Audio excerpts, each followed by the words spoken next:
बहराइच में समाजवादी पार्टी ने एक प्रेस कॉन्फ्रेंस में एग्जिट पोल पर सवालिया निशान खड़े किए हैं। समाजवादी पार्टी कार्यालय पर आयोजित प्रेस कॉन्फ्रेंस में पूर्व कैबिनेट मंत्री यासिर शाह, सपा विधायक आनंद यादव, पूर्व विधायक सुरेश श्रीवास्तव, पूर्व विधायक कृष्ण कुमार ओझा, जिलाध्यक्ष राम हर्ष यादव सहित तमाम सपा पदाधिकारी और कार्यकर्ता मौजूद। सपा जिलाध्यक्ष रमेश यादव ने कहा, गोदी मीडिया के एग्जिट पोल की सच्चाई ये है कि हरियाणा में कुल 10 सीटें हैं, जबकि यहां से एग्जिट पोल में भाजपा को 16 से 19 सीटें जीतते हुए दिखाया गया है। उन्होंने कहा कि वहीं हिमाचल प्रदेश में 4 सीटें हैं एग्जिट पोल में, वहां से भाजपा को 6 से 8 सीटें दी गई हैं। उन्होंने कहा इस तरह राजस्थान में भी किया गया है।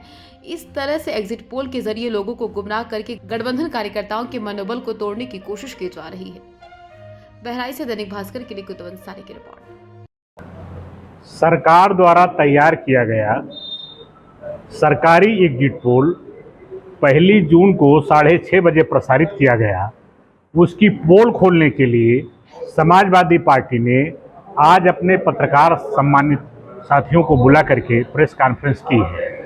पोल खोलने के क्रम में मैं आपको बताना चाहता हूं कि जो एग्जिट पोल दिया गया उसमें कहा गया कि हरियाणा में कुल 10 सीटें हैं और ये सरकारी जो एग्जिट पोल है उसमें कहा गया 10 में से 16 से 19 सीटें भारतीय जनता पार्टी जीतने जा रही है। इसी तरीके से हिमाचल प्रदेश में कुल 4 सीटें हैं और वो जो सरकारी एग्जिट पोल है उसके हिसाब से 6 से 8 सीटें भारतीय जनता पार्टी को मिलने जा रही हैं।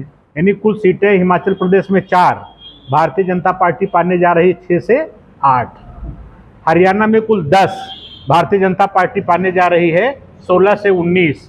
इसी तरीके से राजस्थान में भी उन्होंने बताया।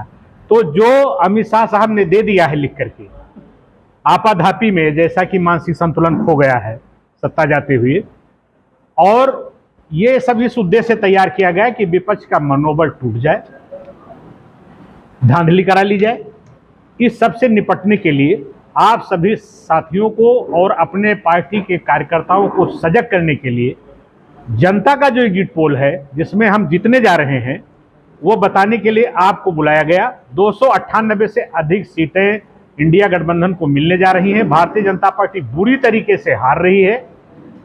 ये आपके तंत्र के द्वारा, मीडिया तंत्र द्वारा आपके समक्ष ये चीज प्रस्तुत करने के लिए आज आप सभी सम्मानित साथियों को बुलाया गया। एग्जिट पोल क्या? ये फेक पोल, जब मैंने कह दिया कि हरियाणा में कुल 10 सीटें, वो भारतीय जनता पार्टी को दे रहे हैं 16 से 19 सीट, कुल 4 सीटें हिमाचल प्रदेश में वो कह रहे हैं उनको मिलेगी 6 से 9 सीट। क्या आपको लगता है कि आचार संहिता का ये जो है उल्लंघन टाइप का?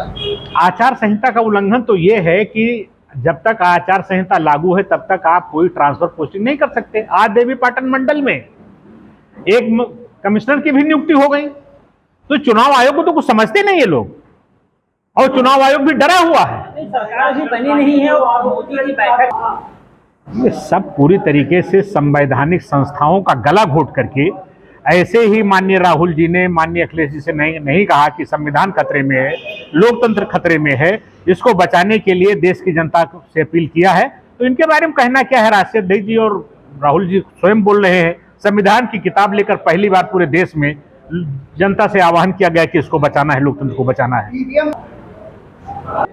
मैं तो अभी 11 दिन के बाद जो आया आयोग का टोटल वोट पोल, जो परसेंटेज बढ़ गया, तो ईवीएम और इनके किसी भी, ये कुछ भी कर सकते हैं। ईवीएम और ईवीएम डीएम के ही हाथ में तो है, जैसा डीएम चाहेंगे वैसा करेंगे। देखिए हाई, अब वो तो हमेशा आप लोग जानते हैं। आप रिकॉर्ड में बताना चाहता हूं कि भारतीय जनता पार्टी चंडीगढ़ के चुनाव को देख लीजिए कि सुप्रीम कोर्ट को हस्तक्षेप करके वहां चुनाव परिणाम बदलना पड़ा। तो ये तो कुछ भी कर सकते हैं।